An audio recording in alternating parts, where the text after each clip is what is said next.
ಅದೇ ಕಿವಿಗೆ ಹಾಕೊಂಡ್ರೆ ಥಂಡ ಇರುತ್ತೆ. ಏ ಶೋನಿ ಶೋನಿ ಅತ್ತ ಶೋನಿ ಏ ಶೋನಿ ಅಕಿನೂ ಓದುತ್ತಾಳೆ. ಏ ಶೋನಿ ಅನ್ನಮ್ಮ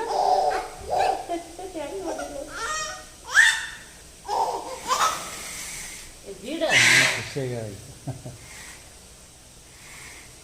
ಏ ಶೋನಿ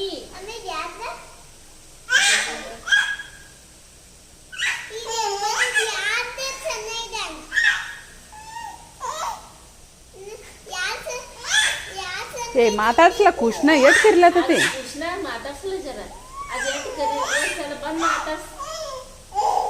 ಕಿವಿಗೆ ಹಾಕಿ ಕೂಡ ಜರ ಆಕಿ ಒಂದ್ ಜರ ಕೂಡ ಕಿವಿಗೆ ಹಾಕೋಲ್ಲ ಕೂಡ ಜರ ಕೂಡ ಕೊಡ್ ಜರ ನೋಡಿ ಎಷ್ಟು ಬಾಳ್ ಮಾತಾಡ್ತದ. ಹಾಕ್ನಿ ಗಪ್ಪ ಕುಣ್ತಾ ಹಾಕಿ ಕಿವಿಗೆ ಹಾಕ ಆಕಿ ಕಿವಿಗೆ ಹಾಕ ಸಾವ್ಕಾಸ್ ಹಾಕಿ ಸಾವ್ಕಾಸ್. ಹಾಂ